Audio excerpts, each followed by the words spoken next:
Good evening. Well, we might as well start it. Yeah. Good evening, everyone. This is Paul.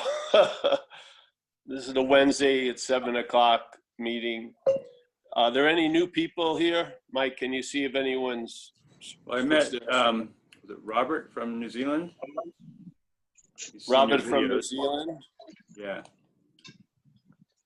A couple other people look new, but I met Robert. All right, well, let's just, for Robert and the others, let's just describe a little more like the current or the direction of the talk. First of all, we're just taking the non-duality, you know, in its bare definition, which is not and two. So the emphasis isn't on one. It doesn't go in that direction. It's on looking at two. Not saying it's you looking at two. There's looking at two, and the two usually is represented by you looking at the two. So there's looking at two or looking at duality, and then hopefully it leads you to a recognition that it isn't true. It's appearing, but it's not real. And in the negation of duality, and it gets down to you as a subject object concurrently. Sometimes you feel like the subject, like you're the thinker. Sometimes you feel like an object, the thought about. That duality is seen not to be so. And then there's a finding out of what you are by recognizing what you're not. So you're not duality. And so in the recognition of not duality, there's a finding out of what we are. So we don't arrive at where we are because we're there already. So we have to negate what would cause us to seem to have to arrive somewhere, to have to get something, to have to experience something, to have to lose something, to gain something, to have to acquire it, to have to seek for it, have to purify. All of that comes from a presumption that in fact you're not what you're looking for. This direction of the message is to question that, you know, the question what you're not, that's assuming to be what we are. And in that questioning of what you're not, the house of cards collapses sooner or later. And when it does, you find out what you are, basically. And when you seemingly find out what you are, it tells you it's always been this way. So basically, there was really no finding out what you are. It just seems, it's sort of like, it's a couple of dance steps. When the dance steps are completed, there was no need for the dance steps. So, but in a weird way, there's a need for the dance steps in a way of denying or negating what we're not. And so what I found, the non-duality message needs to be accompanied by a lot of warnings, and to recognize the influence of the mental states here. Some people would call it the relative mind, conditional mind. I don't even want to give it that much credit. I'll just say they're mental states. And in those mental states, and we frequently are there going through them, or they're appearing through us. In those mental states, whenever our interest and attention goes there, we catch it in the act of being identified as a long-lasting, independent, separate thing. And that attribution comes from claiming life. So basically, if you want to use the term consciousness, or when in recovery we talk about conscious contact. So let's say consciousness would be the experience of life through seeing, hearing, feeling, tasting, touching. So in fact, it's consciousness that's experiencing in a way, or initiating the contact. The mental state will take advantage of whatever consciousness brings it into contact with, and use what it comes into contact with, consciousness also, to claim that there's a one, that there's Paul who's conscious, or Paul who's in conscious contact, and then suddenly the seeing is attributed to a seer, as if without a seer there would be no seeing. Yet all there is seeing, and then the seeing is claimed to imply a seer. As soon as the see is implied, it seems to be an essential ingredient in seeing, which it isn't. The seeing, the living, the feeling, the thinking, the going, the stopping, all of the movements that we call this life would be categorized as a verb or verbing. There's really no noun to be found in any of it. But how a noun is found is by the mental state claiming the verbing to imply there's a noun that has something to do with a huge amount of what it has nothing to do with, really. And the language is the reinforcement of it. We're hearing thoughts in our language, and those thoughts, basically the language is a subjective language used by objects, really. So we speak as if we're a subject, but we take ourselves as an object, and that's what's being negated in the invitation of non-duality. You're not being invited to one. You're being invited to see there's not two. Yeah. Why does the not two take precedence over the one if all there is one? We're not dealing with all there is. We're dealing in a world of appearances. So things that aren't so can seem to be so. In dreaming, anything can possibly be happening. Yeah. But does anything actually happen? So being up that ass, to the extent that we need to sort of negate the ass and the one that's up the ass to really find out what we would signify as one while we're wishing for it from the idea of two. I don't believe there's a one. There isn't a one or a two or a four or a five. They're just what is. But in fact, there's a weird way that how we arrive to where we already are. And it makes no sense, but that's how it works. Yeah. Because if what you're not keeps saying it's what you are, you're not going to get the sense of what you are. You're going to have a sense, a conceptualization made up by what you're not about what it would feel like to be what you are. Sometimes it takes fashionable statements. You know, people look a certain way. Their hair grows and they have loving gazes and they speak in monotone and they walk very slowly. And in a way, there's like a mental mimicking of what the mental state would think it would look like to be something other than it is. just being more of what it's not, in my feeling. So the warning is, the first one is the act of claiming. So like there was a famous teacher, Trungpa Rinpoche, and in a book he had called, Spiritual Materialism, something. And the first paragraph, I think in the first page was, he used the word ego. I don't like the word ego, but he says, this is the first thing you need to know. Whatever ego is brought into contact with, it will take advantage of. That's exactly what's happening, but we don't call it ego. We call it the mental states. So the mental state has an intention, and then all the states of the mental state, like memory, interpretation of perception, the narration going on, the thought system that's used, is there to reinforce the idea of the mental state, which is there's a long-lasting, independent, separate entity amongst a lot of long-lasting, independent, separate entities. The one long-lasting, independent, separate entity is very special. It sees it different than all the other long-lasting, independent, separate entities, because when it sees all the others, it calls them you. But when it entertains the idea of this long-lasting, independent, separate entity, it calls it me. Yes? Now, all the while, every you is doing the same thing.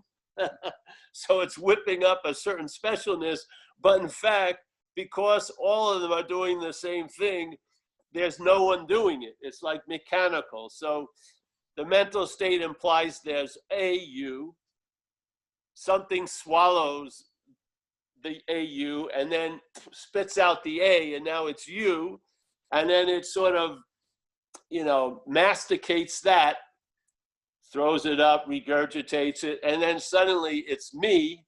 And then you have a sense of terminal uniqueness that keeps you exempt from learning fucking anything from anyone else, because you cast yourself as different than anyone else. So even though it didn't work for them, it's going to work for me. Yeah, well, this is insane, because the disruption is mechanical. It's not personal. It's taken personally, but it's mechanical. The mental state, whatever it comes in contact with, claims it. And it's very, very fast in time. The feeling of being the one who did something when there's a noticing of an act is very, very fast. So the doing isn't even dried, on the cement. It's already being used to imply the doer. So, and then what happens is the doer attempts to do itself out of the doer, which is just more doing. Yeah? And so we sort of get trapped, because the way you take something that's not real to be real is trying to get out of it. Yeah. So we give an impossibility the idea of being possible, and then we attempt to get out of what we're not in, which reinforces the reality of being in. And it goes on and on and on. So I found by going to satsang, it wasn't enough to hear about what I am. I needed to hear about what I'm not, really. And because the lion ain't getting the message that it's a lion while being a lion. Something is obscuring it or claiming it or distorting it. And I used to use the word sheep and lion. So there's the sheep programming, the lion is sort of under the sway of. So when it hears the message, it's a lion, it feels something for a short period of time, but then the sheep programming claims it and turns it into, I can become like a lion, which is not the message. The message is you already are what you've been spending a lot of time looking for. And the great news is you weren't the one that spent that time looking for it. Yes?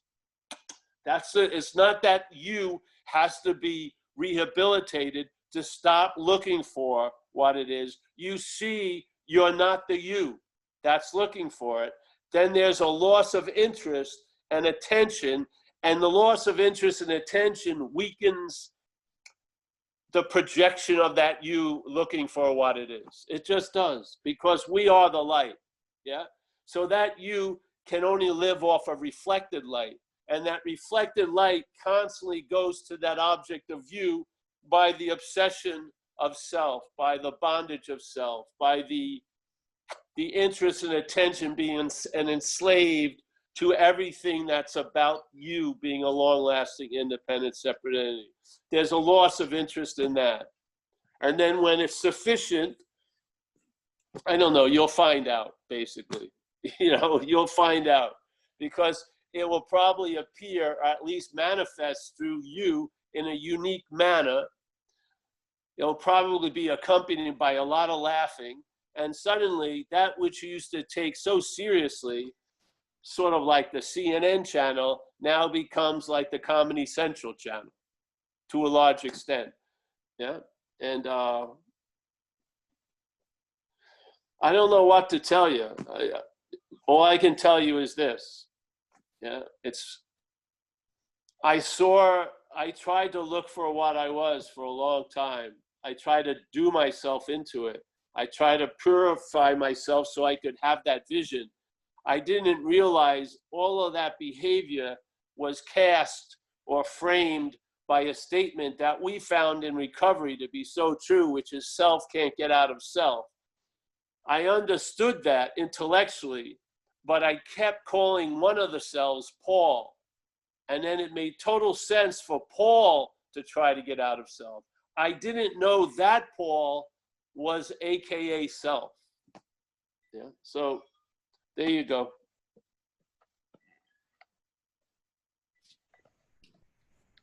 Thanks. Any me's want to ask a Thanks. question?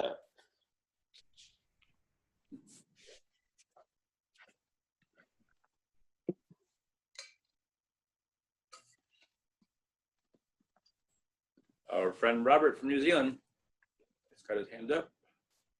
You want to go ahead, Robert?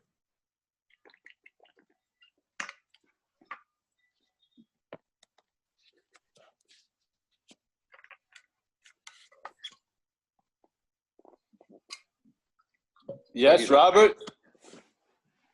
He shows unmuted, but he's not popping up. We'll go to someone else. We'll go back to him if you like later. Okay. Robert, see if your mic is working. Stevie, you want to go for now? Hey, hey, Paul. Hello, everybody. Yeah, I was at work. I was at work. It was a couple days ago, and I just started laughing. I was laughing out loud because I had the thought came in, and it was like nothing of this exists, and I guess something in me, I just started chuckling, and I was laughing out loud at work by myself, and then something came in afterwards and was like, that's what psychopaths do, like when they're by themselves, like they just laugh. And it was funny because like I felt like I was having one of the experiences of like Comedy Central, how I just like I was having the Comedy Central going on, but something in me was like was saying that was like a bad thing, that I was by myself laughing, and it was just funny to watch. And it's been interesting to just be watching the duality. It's like one second I can hear the thoughts like I hate myself, and then right afterwards I love myself. And now I finally see, well, I've recently and been seeing that it's neither I love myself or I hate myself. It's just the appearance. And I I've just been sensing and feeling that, yeah, it's just so obvious. And it's funny. It's funny, and it's just so obvious, and it's nice to laugh about it. But also in that, I feel I've been noticing that um, there's like things that are coming up in me, very repetitive throughout the day, like the body's eyes. Right when the body's eyes will see something, and then the whole day it will be like focused on one thing. Like for instance, I was at work today, and there was a painter that was working with us, and he was like he was a dark skinned man, and something in me was like pointed at him, and it was like, I guess, very, there was like there was negative separative thoughts coming up about him. And it was interesting that like it was just so obvious. And I don't know, I guess I do have a question today that I've never really asked is, Paul, have you ever had the experience of when you start to, I guess, wake up from the dream? Did you ever notice, or did you have a phase where there was noticeably, let's say, darker thoughts that were almost just the advertisements were just trying to advertise crazy shit, where that's kind of what's happening to me right now. I just see it so obvious that I'm not that, but in that awareness is the selfing is becoming more bizarre almost. Well, yeah. If you're like, if you keep renewing the subscription, you get a certain bland download. When you start sending messages you're not buying, you're not going to renew, then the messages get dark. Do you know what I mean? So selfing, once you're in complete obedience, it sort of gives you sort of whatever, you know, sort of a pablum version. But then once you start getting other possibilities and you're thinking of pressing the delete button and shit, then it pulls out the heavy guns. Yeah, that's what's happening. Just don't act out, don't die. Yeah. I mean, I'm definitely not acting out at the picnic, but it's made me cry. Like the past couple days, I've actually broke down in tears, and I felt like I had to express it to my girlfriend and to a few other close friends, because the thoughts, like, they are dark, man, and it's like I feel it so much, the freedom, and I've actually had tears of joy as well recently, like listening to a song or something. I feel so alive, and so yeah, I am pressing the delete button. I am pressing it, but it keeps coming, so it's like yes, exactly. I guess it'll stop. I mean, and if it doesn't, I'm not that. So it's not going to stop, but there'll be a loss of interest in it. Yes. See, in a weird way, its appearance is based on interest and attention, and its quote unquote disappearance will also be based on interest and attention. Yeah. So the interest and attention, what is sort of like the reflected light, and then when that interest and attention is moved, then the reflection gets you can see through it more, but then it sort of gets it can get a little more violent towards the audience.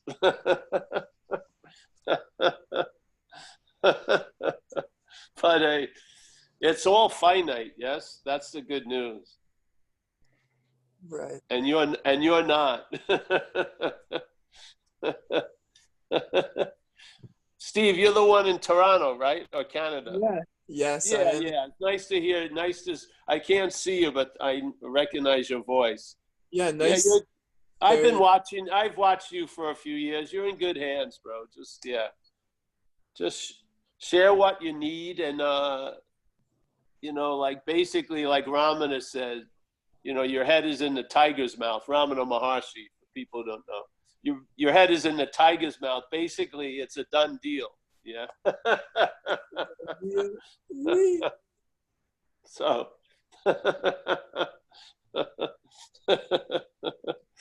Yeah. Thank you, Paul. Very nice to see you, brother. Oh yeah, you're welcome, Steve. Thanks for the report. Yeah, it's awesome. Thanks, Stevie. And Robert maybe didn't have any luck, but Julie has her hand up. Hey, Julie.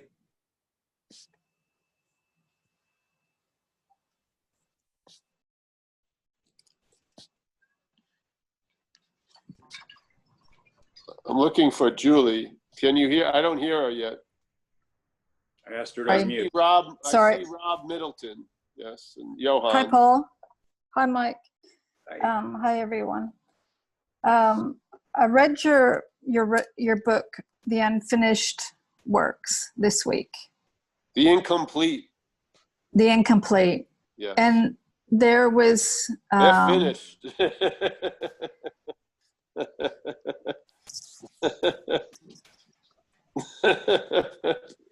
All right, sorry, I'm here. Yeah. No, that's okay.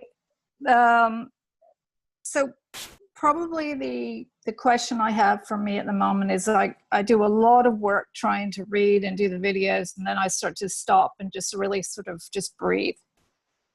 And I did get a recognition the other day where I realized that so much of what I'm doing is a complete myth. It's a story. And so that was a break for me, like a freedom. but there's still this feeling that I'm too involved in my selfing. And there was this part in the book where you were talking about the sweat lodge, where you were on the second one, where you went outside and ate the cookies and realized that you didn't have to become anything anymore, right? No. Yes. And that to me was just a beautiful example, because so much of my conditioning was to become something other than what I was. That was the conditioning, and it was constant, right? So there's a lot of wrongness in my life, and so there's this constant drive to be something, because you're not good enough as you are already, right? So a lot of the spiritual stuff that I'm going into, and I've been doing different programs, like I sometimes get confused with the language that certain groups say one another, right? So the basic thing is to just sort of, you know, you had that quote with Saint Francis of Assisi. So that seemed to land really well this time. You are what you know. What's looking is what you're looking for. Right. Yeah. So again, now I'm seeing, but I still feel like I need a little bit more clarity. But do you see the duality of that right there, though, in a way? See, a lot of our sentences starts out with "I'm seeing," and then there's a "but," and then the coin gets turned over to "but I'm not seeing enough," or "it hasn't stabilized." Yes? Right. Yeah. Right. Okay, thank you. Yeah, so the both, you know, see, the joy that you may get as an eye that's seeing is going to get thrown out with the other side of the coin. You can't have both, yeah? You can't have one without the other, so both of them sort of get thrown out. Just like the guy before just shared. He saw the one, and then of course there's a dualistic bounce back to the other, and then he saw neither. Yes, it wasn't like one battling the other to see which one was supreme. It's not like there's two wolves inside of you. It's the one you feed is going to grow. No, there's no fucking wolves and everything like that. It's more of a negation of this whole idea. Yes. So there you are. You're feeling lighter, but you have this problem that you're always seeking. Yeah. Now, we think that they're contrary and different, but they're basically sewn on the hips. Yeah, they're joined. Yeah. Right. So okay. Yeah. There's a loss of interest in both of those. I'm not,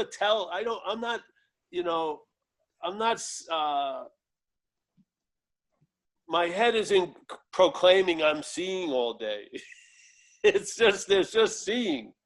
Yeah, there's no proclamation or counting how many times I've seen.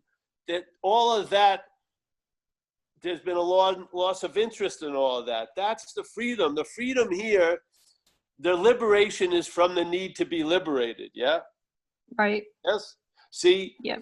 The two sides of the coin. The one says I'm almost liberated, but this part. So this like there. But see, it's not like this can't break from that. It's not going to win because they're both each other's shadow. Yes. Right. Yeah. So I have this with people in recovery. There's some guys I used to work with that they would go out a lot. Yeah. They'd go back to drinking, and then they'd want to tell me why they went back, and they'd have this whole process of going over, going back out. They didn't see that was part of the whole problem.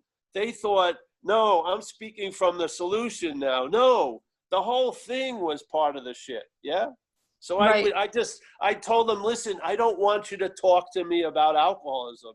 Just fucking go to a meeting, get a service. I don't want to hear it anymore because obviously your knowledge, self-knowledge is availing you nothing. Yeah. So the whole point is being is more than enough. Let's put it that way. Yeah. Right. Yeah. And what we're saying is it's a loss of interest in all this that's trying to get more being. It's a loss of interest in not that succeeding and getting more being, a loss of interest in that wants to get more being, because it feels that it is going to, sooner or later, it's going to have less being. It's all duality. It's like Jesus says, you can't, why build your house on sand? Yeah. Duality keeps shifting. There's no stability available there. Yeah. You can't build a huge tower on an agitating point. It doesn't, yes? Right. So right. yeah, Okay. yeah, this is about, it's really about nothing, basically. And then once your life is now being informed by nothing, from nothing, man, there'll be a lot of finding out. A whole lot. Okay. Yeah. Right. Yeah. So what comes up always is just the doubt. But it's not your doubt. Doubt comes up. Yep. Yeah. Right. Because I did get that in the book. You said it's not your thought. It's a universal thought. Oops, missed you. Okay. Yeah. So see, when the doubt arises and then you say, I have doubt, what's before that? Okay, thank you. A faith that you have doubt. Yeah. Right. Right. It's all everything is stemming from faith in a way. You're believing shit that isn't so. Yeah. True. And that's why I sort of asked you the question, because what seems to come up with me with just about everybody is everybody's always telling me, nope, you got to do this, you got to do that. And part of it is like I start having conversations that feel like dodgeball, and I'm always back to trying to understand or get that oneness. Well, keep coming to these meetings, and you're gonna lose the friends that do all that with you won't be your friends after a while. Okay. No, I actually found a lot of what you wrote quite what do I say? Maybe because I tend to be more of an intellectual, like read a lot of things, but I found it heartwarming. I guess that's the right word. I felt it heartwarming because I felt it filling in the answers I needed. Well, there you go, I mean? honey. So that's why we have 2 talks a week. Yeah. Okay. So you can, pull over to this rest stop, and maybe you won't continue the journey after you pull over to the rest stop. Right. You know what I mean? Yeah. We can only hope, really. But Yeah, that's why absolutely. we have so many rest stops. The rest stops aren't to get you rested for the journey. They're hopefully stopping the journey. Well, because we're already transcended. We're already transcended. There's nothing to do because we're back to that becoming again. Yeah, but see, when the head says that, it doesn't hold water. When you're in that, you don't usually say it, yeah, because it holds water, yeah. Right. Yeah. Okay. Thank you. Yeah. All right. Yeah. Thank you very much. You're welcome. Keep coming back. I will do. Yeah. Thanks Nice for to pulling see you over again. at the rest stop, Julie. And it looks like Robert's is trying again. He's persistent. Yeah. There's Zoe and Fritz. Oh, hold it. Yes? Can you hear me? Can you hear me, Paul? I can hear you. Yes. Yeah, I just wanted to introduce myself to the group. I'm new. I've been watching your YouTube videos for a couple of months now, and yeah, I'm traveling a bit lighter. I had an experience about 2 days ago where there was a bit of family conflict, and I could see the duality of the thoughts going through my mind. And the second I saw the thoughts or the duality, I dropped into this sense of great relief, and it felt like freedom. It was for a nanosecond, that was it, and it was gone. Seemingly. Seemingly, yeah. But I've been living by the adage, what I see I cannot be. which is similar to what you say. And when I thought about it, I could see it all, even the experience. So I thought, well, that can't be me, can't be what I am either. So have you got any comment to make on that little experience for me, please? I wish you to have more. Okay. That's my comment. See, what sees duality is not duality. Yeah. Yeah. See, that's the whole point of non-duality, is to see duality from what's non-dual. Yeah. Instead of trying to see non-dual from duality. Yeah. We're trying to just, it's the same, it can be seen in both ways. We're just trying to emphasize one thing that hasn't been emphasized. Usually when you go to get taught something, you get taught and people tell you what you are, or they describe what it is, or all there is that, or whatever, yes? There's something's off in that when it's concerning the topic of what we are. It doesn't work.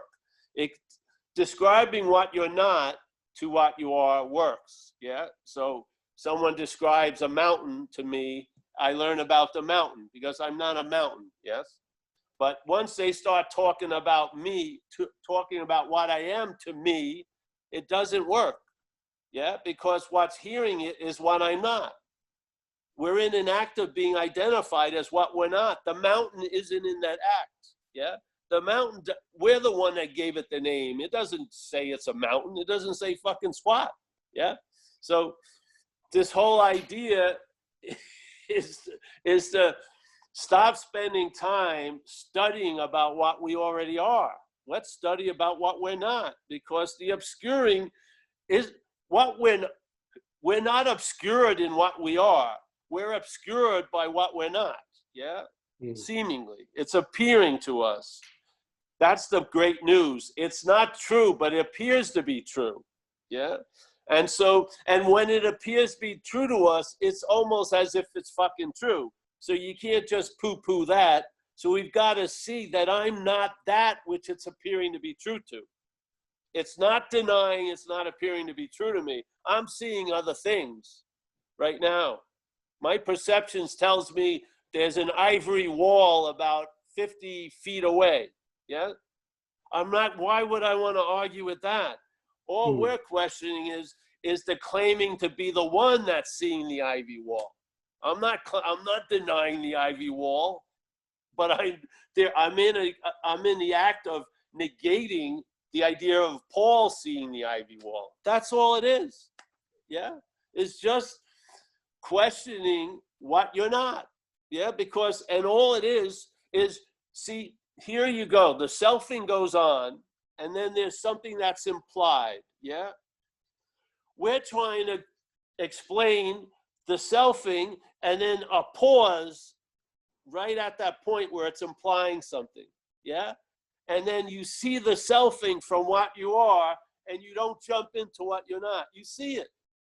You recognize it, yeah? And then you see all the selfing is pointing to an imaginary moon. I just look that way, and then I suddenly see everything from the moon, yeah? Now I've seen it. I've seen the pointing, but there ain't no moon. Yeah. You see the duality because you're seeing it from non-duality. That's the only reason why you can recognize duality. Duality doesn't recognize duality. It doesn't. It's constantly. So, and whatever can be seen can't be seen. Exactly. Those things. Yeah. I'd much rather have the sense of that than the statement of it, yeah? I'd rather have the sense that obviously I can't be that because I'm the seeing of it, yeah? That to me holds a lot more water than a statement, yeah? Yeah, but at least the table's been turned, yeah? The horse is in front of the cart now. Things start making sense. Blue is blue, red is red, yes? There's no argument. Yeah, as long as there feels like there's a Paul, there's feeling like there's self-will. Yeah, lose the identification with the individual, and you'll see right through self-will. You will. You'll see right through the idea of choice. Right through it. You'll see it. But you're not spending any time trying to convince the individual that it doesn't have any choice, because its whole programming is it has choice. What's the point? Do I want to berate the Toyota because it just gets that it's a Toyota? No, it's a fucking Toyota. I'm not going to keep talking to it about it's going to be great when you're up in heaven. It's not going to the garage in heaven. It's a fucking Toyota. Yeah? That's the whole point. So we repeat it and repeat it and repeat it, because if it isn't seen, we don't see that table turned, we're going to be looking from the old way the table's set. Yeah? And it's just going to keep readjusting. It's going to keep readjusting, but that doesn't mean we're at the other end of the table. That's the beauty of it. This isn't selfing stops. It just doesn't complete its mission. The implying of the self doesn't stick. There's just selfing. And when you just see it as selfing, you lose interest in it. When you see it as having something to do with self, there's a huge interest in it. When you see it's just selfing, you fucking lose interest in it. Yeah? You just do. Yeah. I feel the selfing, the batteries are running low. Yes, It doesn't have exactly. any power. Yeah. No, and it may find an outlet, and it may try to send some explosions up in the sky, but really it's constantly in its dying throes. Something that never existed is super afraid of dying. Yeah. That's great. Yeah, bro, keep coming back. Eh? Nice to meet you. Thank you. Yeah, I'm an old surfer like you. What? I'm an old surfer like you. Oh, good. Yeah, I was just trying to catch a couple of boogie board waves today. Yeah. My neck isn't used to it. All Yeah, right, see you, my friend. Yes. Yeah. Thanks very much. Oh, you're welcome. Thanks, Robert. Rich, you want to go? Oh yeah, hey, You should reconsider that. No. Hey, Rich. hey, long time listener, first time caller. Nice to meet you. You too. I just thought I'd really share a recent experience, just a small one. So I had a mentor 5 or 6 years ago whose work I did with him really was quite consistent with your work. So I really appreciate your input into, the world as that goes. I was working with someone in kind of early recovery the past few months, and just getting him to try and get the practice in place of, reflecting. And we had a minor breakthrough yesterday where, through writing about his, feelings and situations every day, and then looking at some of the operating system, the belief beneath it, he finally got some of that separation. Like he could see it. He could see this apparatus, going through the day and, reacting and having the same thoughts over and over. And he could really see that system. And I think, like, for the first time, he had that minor awakening that he was observing it and that he wasn't it. And it was profound. He experienced a big shift and a big relief around not being those things, so that, they might still go on, the self will still self, but his reaction and the emotional impact that was kind of causing his chaotic experience, had lessened. So while he was still seeing it do the things it does, he wasn't as afraid, and he certainly wasn't as fearful about the future as he'd been most of his life. And it was just a really beautiful experience. So yeah, I just want to share that just the practice of observing puts you in the role of the observer, and through that, it wasn't anything else. I said to him, nothing else is required. If you can just observe and notice, it will all change, and it has started to for him. So it was really beautiful. So I just want to share that. Oh, great. Thank you, bro. Thank you. Yes.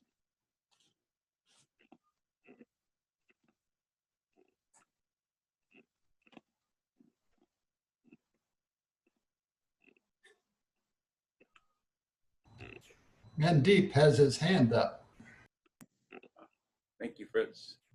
Go ahead, Mandeep. Here. Hey, Paul. Good evening. Hello, Mandeep. How are you? I'm good, sir. Thank you.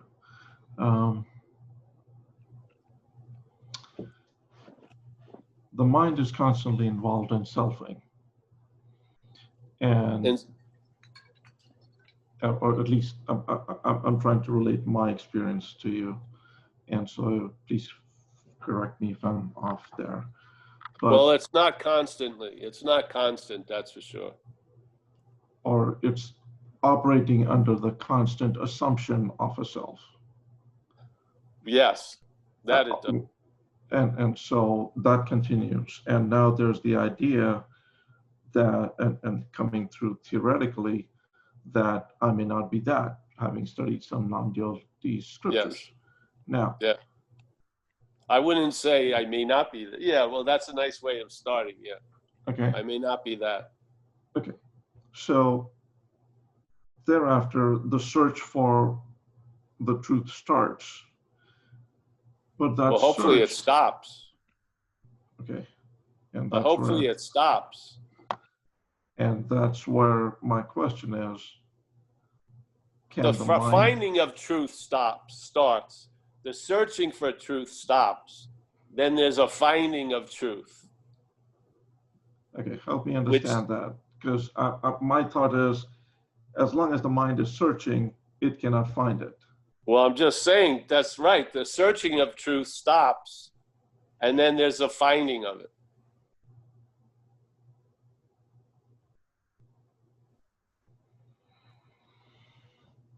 Yes? No, don't get that. Say it again. Who would find that? It doesn't matter. There's no who to find. There's finding. There doesn't need to be a who to find.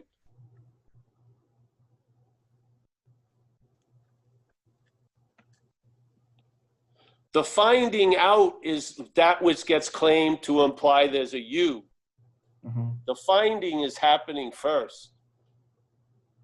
And I thought what you said is the searching for truth stops. Yeah. And that's the finding out of truth.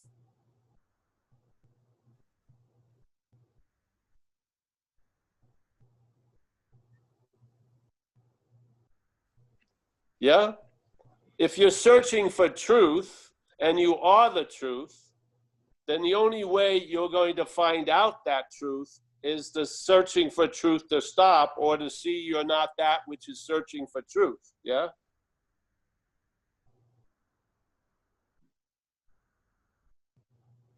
Yeah.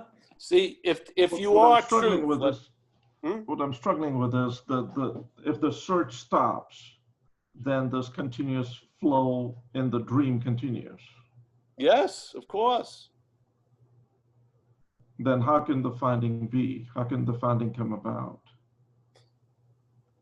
Because what? Something has to stop so that you can find out the truth? That's the assumption I'm sitting with. No, because that would imply there's something that has relevance or power, which it doesn't. When you see you're not that which is searching for the truth, you find out about the truth. Yeah, not as Paul, that which was searching for the truth, but basically from Paul. In other words, there's a sufficient loss of interest in Paul, and that's the basis of searching for the truth. Yeah. So now Paul has lost interest, the searching for the truth stops, and then you find out about the truth. Yeah. Okay. So the loss of interest in the self leads to the discovery. Well, definitely, because we're holding out to find. We want the discovery for us to have. I want to have it. Yeah. That's what's sort of keeping it away in a weird way. We don't get it. Okay. We don't get the schematic, so to speak. Yeah. Mm-hmm. here, there's a statement we have in recovery. It says, you got to quit playing God. Yeah. It's talking about an activity. All right. And it says it doesn't work. All right. So then let's say if you read that sentence from the identification as self, let's say, yeah, which is the act of playing God right at that moment. So the act of playing God says, I got to quit playing God. All right. So now that which is acting God, playing God, tries to quit playing God. What is that but playing God? Yeah. Ad infinitum. So that which is playing God can't stop playing God. That which is already truth can't search for the truth. It's a way of disguising the truth. When you lose interest in the search for the truth, you find out what the truth really is. Yeah? That's how it works. You can have 80 different samples of it. That's the feeling of it. Yeah? Okay, perhaps this I'm going around in circles, but the next question Yes. arises: who finds the truth if it cannot be the mind? I'm not saying it's finding the truth. It's finding out it's finding out the truth. The truth is us. Yeah? Yes. And then there's a finding out of that as this activity is going on. There doesn't need to be a who, yeah, or a what. See, this is the mental logic. It gets stuck that if there's any kind of verb, there's got to be a noun. So either I did it, you did it, or God did it. Yeah? Yeah. It's always searching for a noun. There ain't no noun. There's just shit's happening. There's finding, there's seemingly losing, there's seemingly finding, there's tons of shit going on. It's not predicated or prefaced by a person. There is no, in a way, this is a causeless event because it's dreaming, yeah? It's dreaming. So it seems real, but it's not real. So it's dreaming, definitely, but is it a dream? No.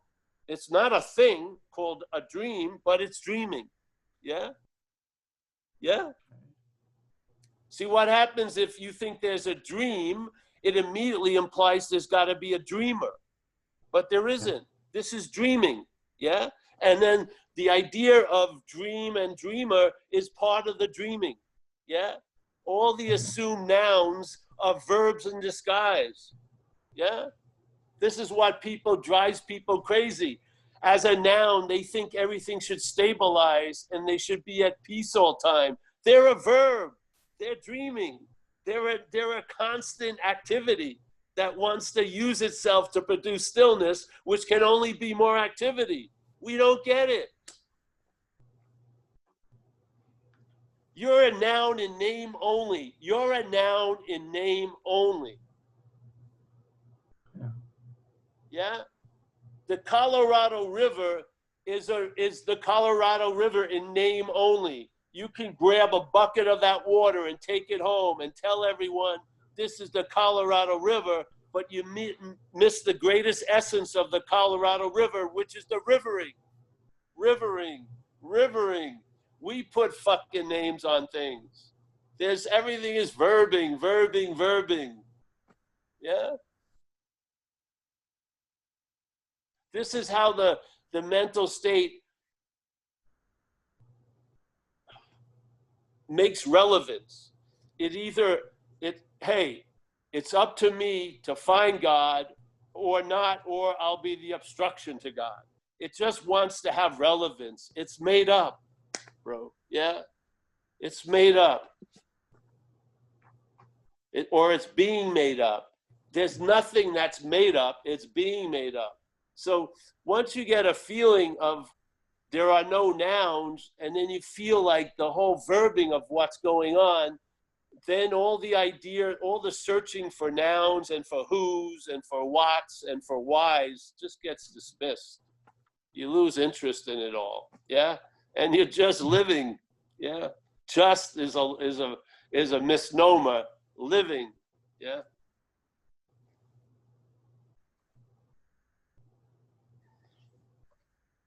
Thank you. Yeah, come back, Mandeep. You don't even know it, but you're a lifetime member of Zen Bitch Slap now. Thank you.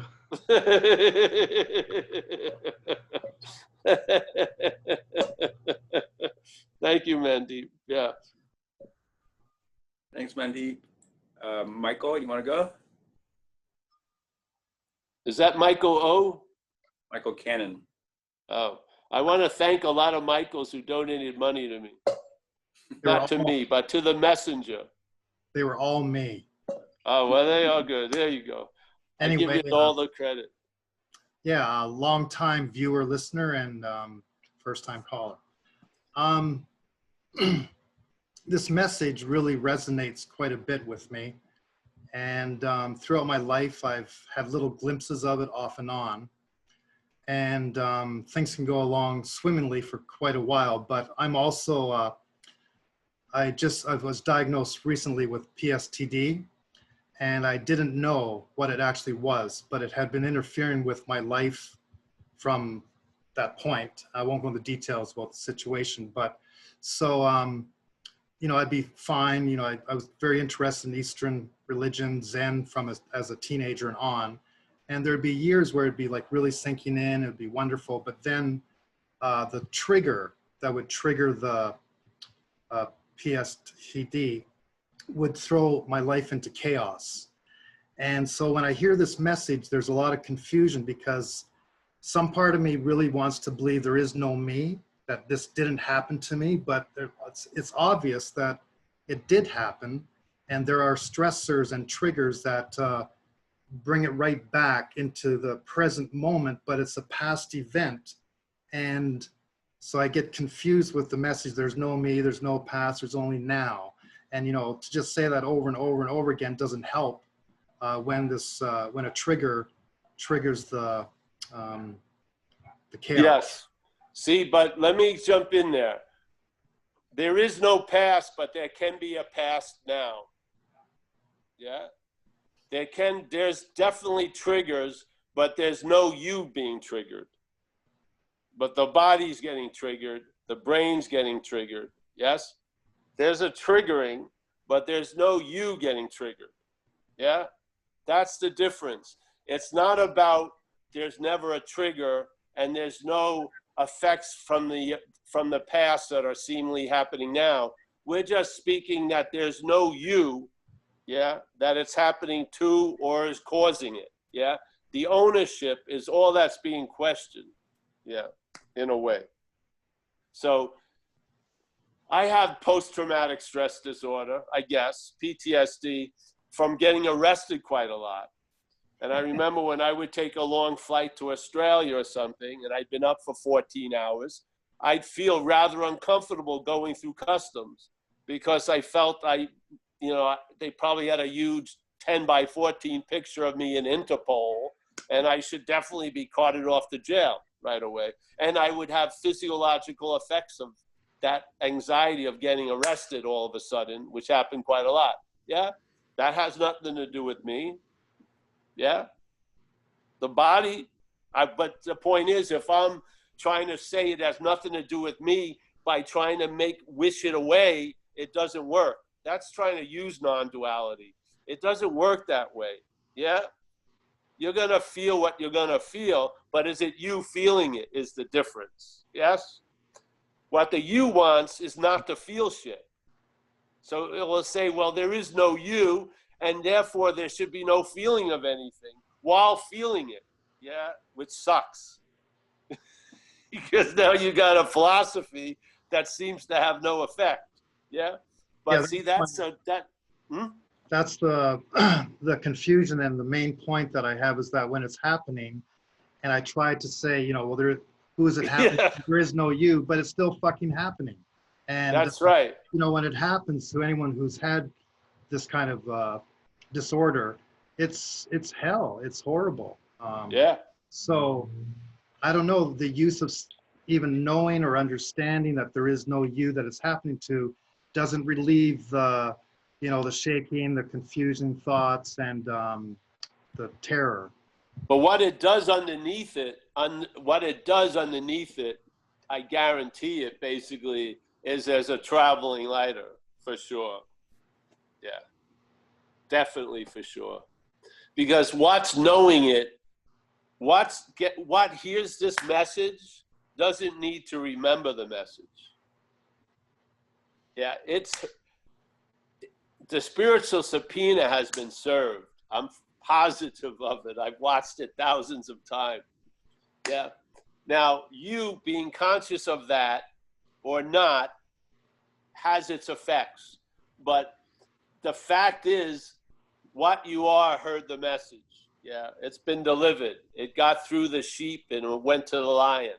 Now, you may be in the habit of being a character in a sheep movie, so you put the sheep outfit on every day, and then you try to use non-duality not to feel like a sheep, all the while wanting to feel like a non-sheep, like a sheep, as a sheep, yeah? And now you've realized that doesn't fucking work. So basically, there's just a knowing of it. It's not, when what you're not tries to apply it, it usually doesn't work. Yeah. It doesn't, because its influence is different. It's not like a specific ointment for a specific thing called psoriasis. It's a sort of like a lightning bomb, BALM, yeah? You don't take things as seriously as you used to, or for the length. The wallops get lesser. You see that you can face life successfully. You travel through life. It doesn't mean everything gets great. It means you travel through whatever is in store for you as an action figure a little lighter. And in a sense, after watching this for years, what the hell do you want more? Yeah. Find some skillful means when you start having that attack, yeah, to distract the head. Yes, yes, that's what I would do. I would stop trying to use non-duality as a fucking skillful means. Non-duality is negating that one that wants to use it for a skillful means. Yeah, that's the message of non-duality, really.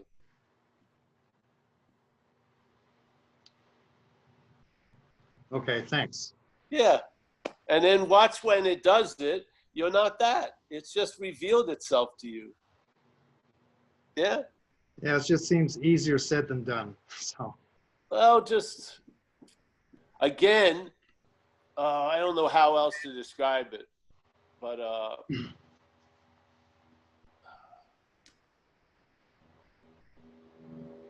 let's just start at the point it's not happening now. Yeah. Yeah. And you don't know how much now is going to influence the next now that's going to have that event in it. Yeah. Yeah. That's faith in mind, really. I had a period for about 9 months where I was like in a daily panic attack, or how people have described panic attacks. I had it all day, basically, to different levels of mortal terror. Yeah. The system recognized something was way off. It had no power to do anything about it. And for us was flipping out. And I started to get used to it, and I could sense when it was coming on a strong level. And I'd have to get in my car and drive home, because the best way to travel through it was laying down. And the light that was happening had the feeling of fucking acceleration.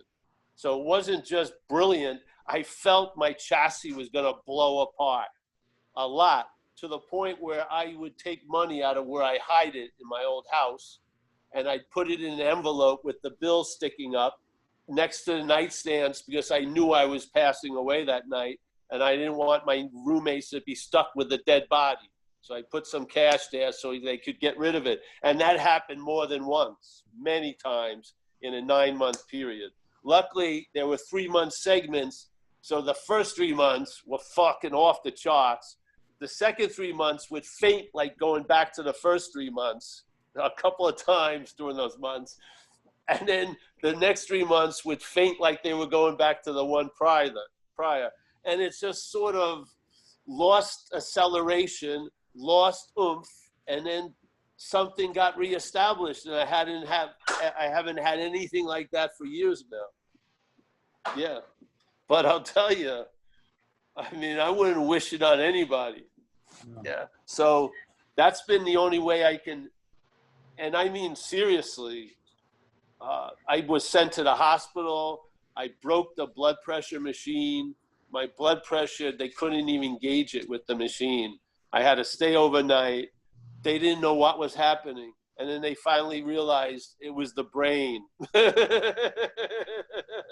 Then I talked to an acupuncture guy I used to know, and I described what was happening. He says, "You're just having a big Kundalini event.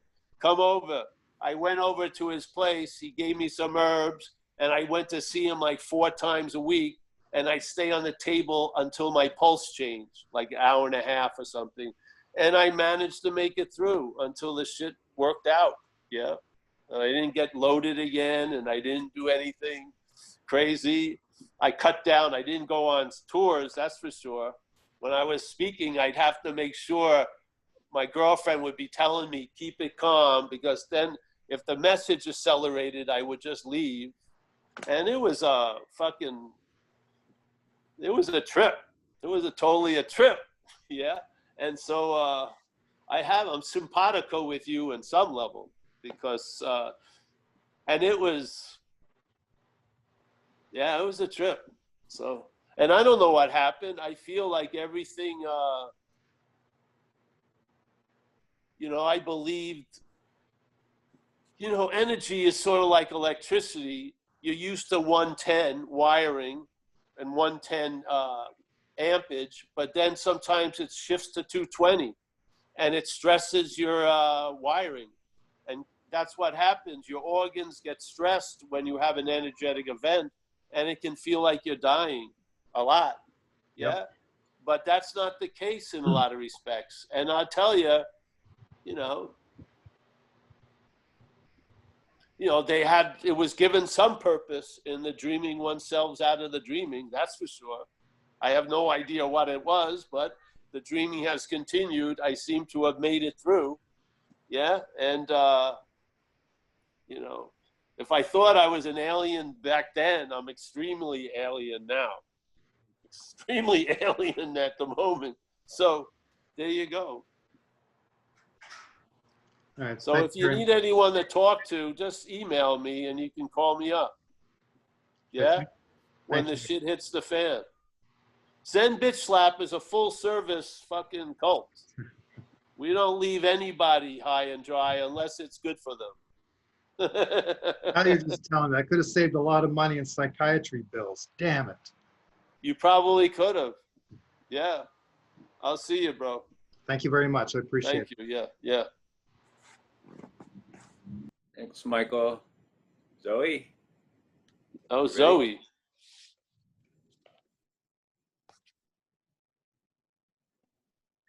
Hi, Paul. It's I've been a long time listener as well, and thanks to COVID, I get to finally sit with you. I think I saw you for the first time about 6 years ago, and one of the things you said that really hit me was, how can the source of all love ever feel unloved? I wrote that down, and today I can feel that. I can, you know, it's like there's no need to go outside looking for love. It's all within, and I really appreciate what you just shared, because that even though, you know, it seems like there's this big space opening up, and there's definitely much more peace and ease. Like the other gentleman was saying, it's like sometimes these rushes of energy come up, and when you just explained what happened to you, that was so helpful, because yeah, there was this question of like, well, with understanding that I'm not this body mind, still the body mind can go through all kinds of things. Is that what you were just saying? Because your experience with the panic attacks was after you had this download that you're not what you appear to be, right?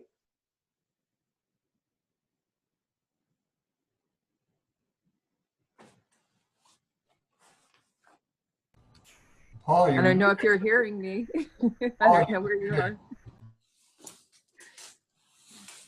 He's muted. He's muted. Did you lose your sound, Paul? Yeah, yeah. Oh, there you go. It's on now. Yeah, I just missed you, Zoe. Come on. You missed my whole No, just the spiel? last bit about feeling it. The last like a Okay, minute. so you said all this happened to you after you realized that you're not this body mind, right? Yeah.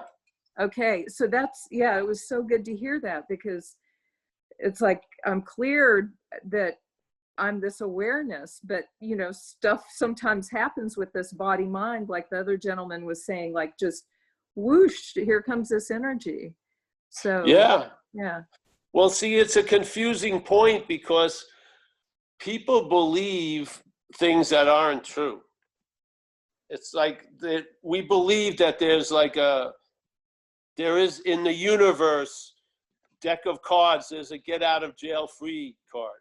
Yeah, yeah. So Well, if this I'm not is the that, get then out I of jail shouldn't free feel card. shitty at all, right? Yeah, but it's Say that again. yeah, it's like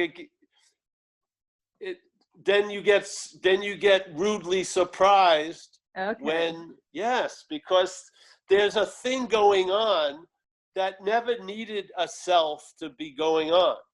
Right. So when you realize there isn't a self, you think a lot of the shit that's going on was based on self. It isn't. It's just going on. Thank you. Okay. Yeah. So Yeah. when you believe that, oh, well, I've lost the sense of self, then I should never have a cold, or no, it doesn't.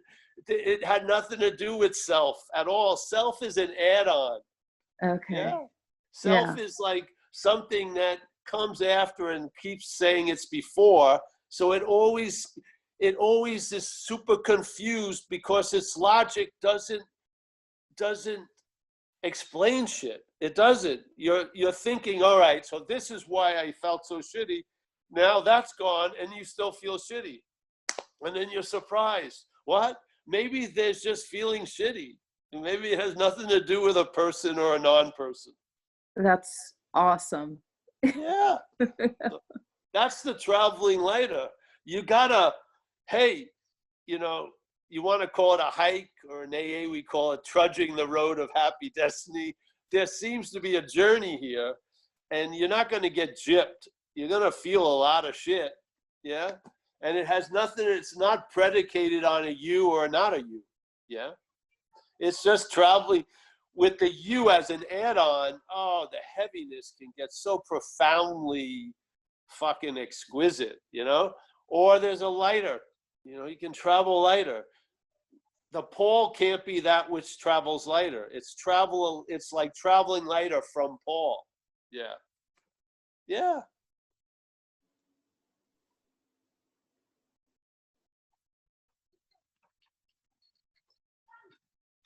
Okay, well, I think I think that was it. I love listening to you. So, and thank you, and thank your team for putting this on. Yeah. Yes. Thank you, Zoe. Yeah. I really appreciate you, Zoe. I always Yeah. see your little squares. Thank you. Yeah. Thank Yeah. you. Thanks, Zoe. Thank you, Mike. Enda, you're up. She spent her one question in a year. She spent it well, Zoe. Now she's got to wait to 2021.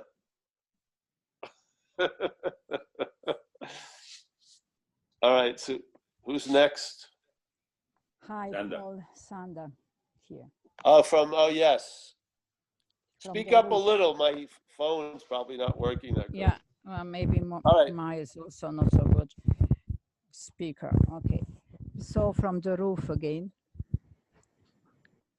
It's very short. It's very short. I just want to express my gratitude. It's so amazing. Thank you so much. You hear me? Hello? Oh, I don't see him. Did he drop?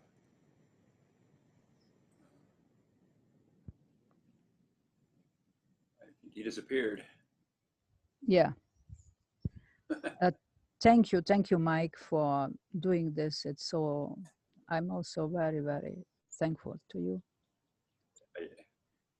My pleasure. It's good to know you. Thank you. Well, I don't know if he'll come back on to try to say bye. Yeah. Let me see if I can find out.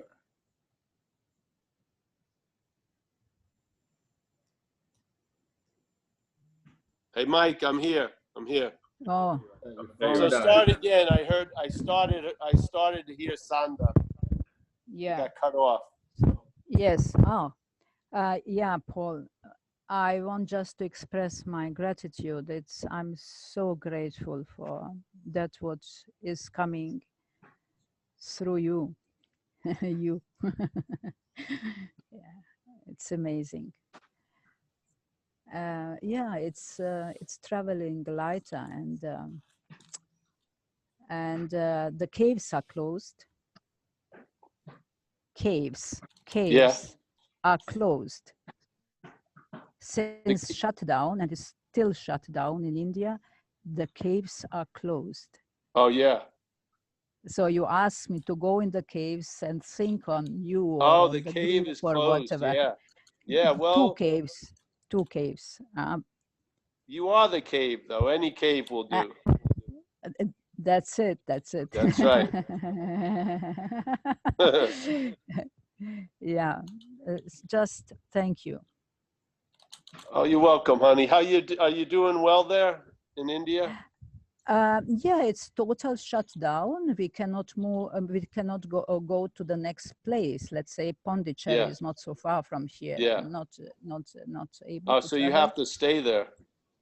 I can go to Europe, but I cannot come back. And as my major place on this earth is here, happened to be, so I would not have a home if I go to the West. So I rather stay here in the shutdown, because my house, and you are welcome, and whoever comes from the group to Arunachala is welcome to come to my place. I have a guest room with a separate bathroom. Wow. You shouldn't say this, son. You've got to be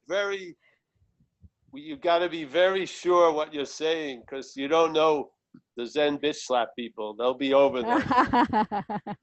Yes. It's a separate house on the foot of Arunachala, as I showed you this one. Oh, this is it. Wow. Moment, what I'm pressing. Yeah, this is it. This is Arunachala, as much Oh, you can wow. see. Yeah. And this is the garden down, and it's all separate in the agriculture area. So. Oh, beautiful. Yeah. So wow. That's it. Well, you seem like you're in very good spirits today. Good. Yeah, it's from last time, so when we talked together, something we are pushed, and it's like the holidays happened. Yes. Yeah. So thank you so much. It is so important that to know that what is a hearing in normal case is a fake and fake reality, and cannot do anything about freeing itself. So it's great. Thank you. Welcome, honey. Thanks so much for getting in touch with us. And Yeah. make sure you send Mike a disclaimer about your offer for anyone to come and visit you there. Yeah, from anyone, yes, yes, because for some period of time to visit me, yes. Yeah, that is, it's okay. Oh, great, honey. Thank you. But I for feel like now, I'm there sure. already. I feel like I'm there already when I talk with you. So thank you. Yeah, you're very Yes. welcome. Okay, Good. Thanks. okay. Thanks, and thanks for Bye having bye. us. Bye bye. Bye bye. That would be good. You know what would be a nice trip? Go to Judith's and then Sanders. Judith in Hawaii, Sanders in India. Yeah. Yeah. All right. Good. Let's go. Mike, go to the next guy or woman. No more hands right now. Oh, great. What time is it now? Do you know? 8:30. Oh, 8:30. Oh, 8:30. I'd like to say, I thought. Oh, I'm sorry. Atish. He asked by chat. Sorry. All right. Yeah. Go ahead. Hello, Paul. Hey, how are you? I'm okay. Good. So, is there something we can do like on a day-to-day basis to help recognize that there is no now, no me, no separate me? Yeah. Send me a lot of money every day. Okay. That's worked for everybody.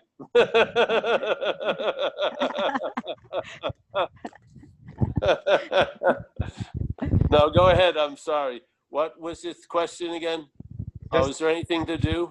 Yeah, anything we can do on a day-to-day basis to help with the process of realizing that there is no now, no separate me. I don't know. I don't see.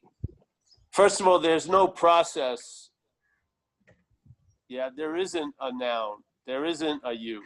So there's no process to unbecome or disappear something that's true. Yeah. So, but whatever you feel like you need to do it, and then it'll lead you not to feel like you need to do anything. You know what I mean? So I guess it's gonna happen by itself. It does. Well, it's going to happen by itself, but you're going to look. You're going to be moved by it, and things are going to happen. Like you come to these talks and shit. This may be all part and parcel of how, some shift in interest and attention is going to occur. Yeah. I mean, things. It's sort of like someone who has an idea for a movie, and then he writes a screenplay, and then he gets the characters, and then they practice, and then they do the movements to get to end up at the desired point where the story is supposed to take them. So to me, there's expression here. And so let's say your interest and attention is shifting. So now instead of going to like, a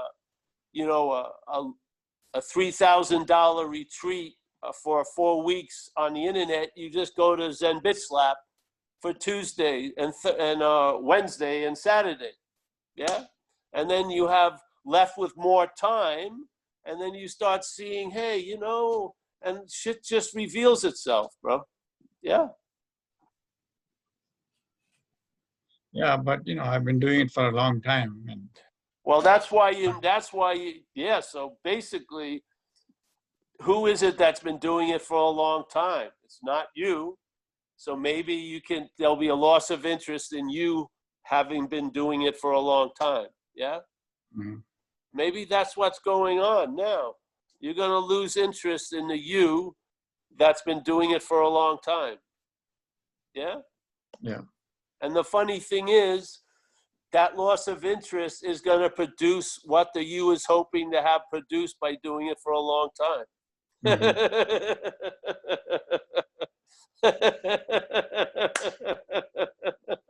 And you won't be able to write a story that you had anything to do with it. I haven't heard you mention the word grace. You used to use that quite often. I haven't. Did I, Grace? Yeah, Yeah. today. I mean, Maybe you haven't. maybe I'm just drenched in grace, so I'm not noticing it. I like the idea of grace because there's a lot of shit that's going on that we really don't know what's happening. Yeah. So grace is a nice name for something that sort of provokes an inner smile or a sense of joy or gratitude or honoring, you know. If you want to call that all those things that move you to those positions, grace, that's fine. Yeah. And also last week when you were reading that book or a portion of that book from Ramana Maharishi, Yeah. and you were talking about a process like going through something, and do you remember that? Or, About going through a process? well, it seemed like a process, but Maybe as an action figure through recovery. mm,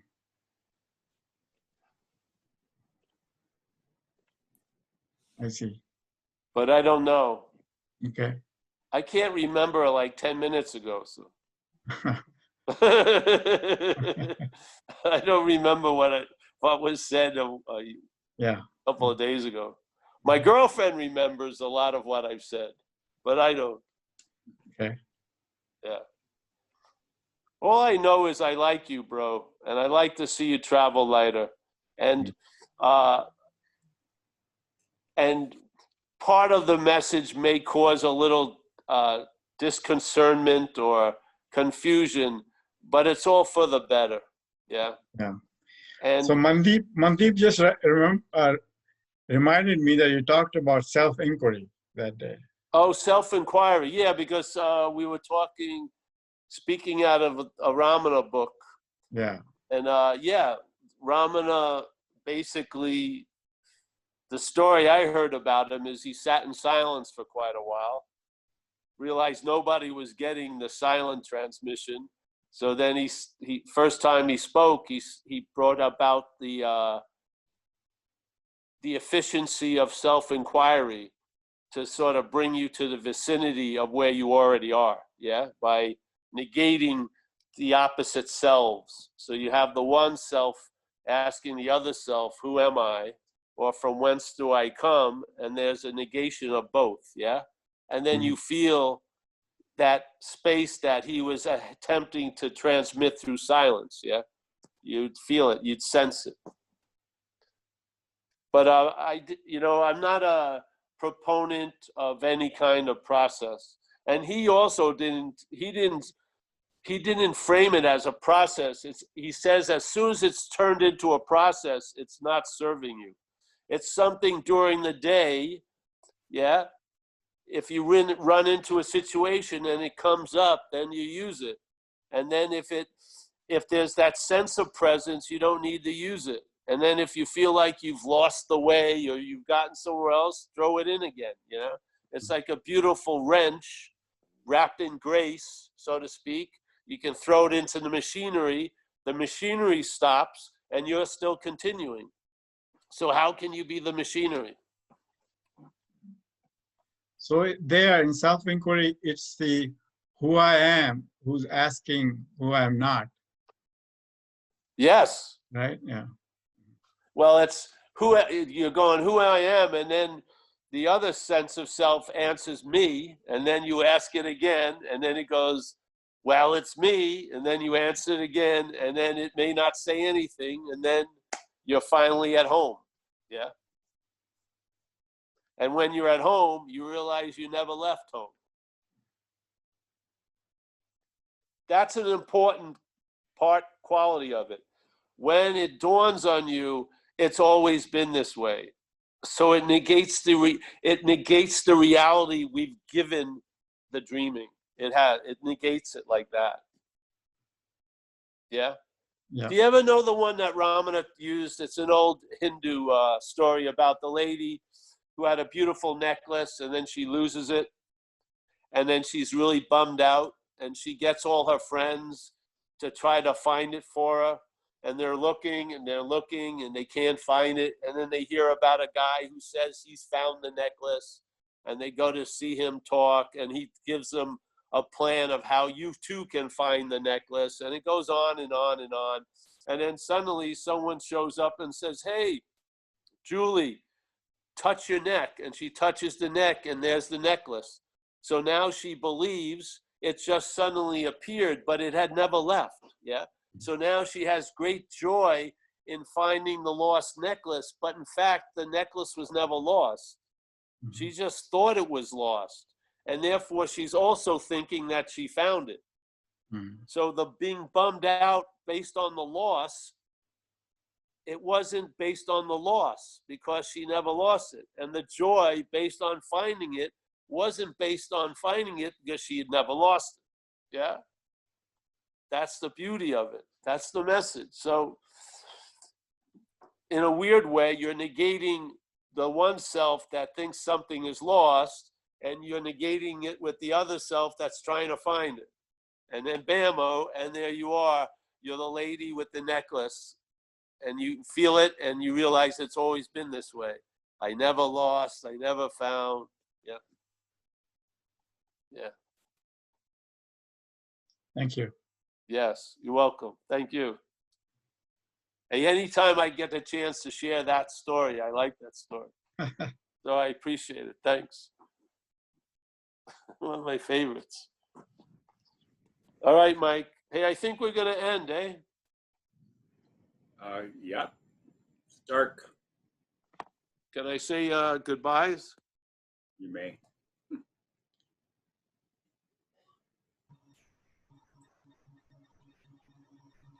Oops. Did he disappear? I'm sure he'll come back. Thank you so much, Paul, you're Paul. on mute, sir. Was he muted? Where'd he go? Myself. Hey, All yeah, right. hey. I'm here. Well, I just said a very nice thing to Judith. Nice to see you, Judith. Good to see you, Paul. Love you. Nice. Love you. Hey, you and we're going to go to your house and then the Sanders house. Wonderful. Come on, Paul. That's going to be the Zen Bitch Slap pilgrimage. But I'm not going to live. I'm not going to leave Hawaii. Everyone else can go to India. I'm staying in Hawaii. I'm going to take care of both of you like kings and queens. Yeah. Literally bow down and feed you like Oh, your yeah. mother Just would feed us. Forget the bowing. Just feed us. Okay. All right. Thank you. There's Karen. Yeah. Nice to see you, Karen. We got Kerry. Kerry, you're getting brighter every week. Good. Mandeep. Nice to see you, Mandeep. Let's not take ourselves too seriously. Mary's in her lazy boy, looking very relaxed. We got Hey, Z, Paul. my main man. We got Richard Ty. Nice to see you, Rich. Always a pleasure. You and I have known each other for a while. Fantastic. We got John. We got John W. There he is. Nice to see you, John. Yariv, pleasure. Vlad, you're looking relaxed. Vlad, you okay? Yeah. Yeah, thank you. Right. We got Zoe. Zoe speaketh. Zoe speaketh. Zarathustra. Zarathustra. I'm going to Sandhas in What? India. I'm going to Sandhas in India. Oh, you're gonna go there? Yeah. That's where I'm going. Oh, that's good. We got Fritz. Fritz is already there. Sandra, look in all your closet. You may have a Fritz in there somewhere. I always endorse George the toilet shit. George. We got Julie. Nice to see you, use the Julie. toilet Thanks for the shit, George. question. Sharon. Satish. Mark. Nice to see you, Mark. We got Michael. Ben. Deepak. All right, cool. Johans. Always, it's nice to see you, Johans. Traveling well. We got Robert. Yes. From New Zealand. Christine. We'll have to talk to you, Robert, when we go back to Australia. Christine, nice to see you there. We got David. He's disappeared. We got John K. Nice to see you, John. Brahmi, my two ninja assassins in India. Brahmi, very good. Brandi and Sanda, you're actually right next to each other in the square. I love it. Got the Holding up the North and the South. Huh? Yes, exactly. Fantastic, man. The current of Zen Bitch Slap is moving up the Ganges. Holy. Yep. We got, all right, we have Susanna. Susanna's going long. She's getting hippified. Woohoo! Hippified, baby. You're going to be living in a treehouse soon. Sunny. Nice to see you, Sunny. All right. Oh, the two characters are back from the situation down in Mexico. I hope it went well. Yes? Fantastic. Yeah.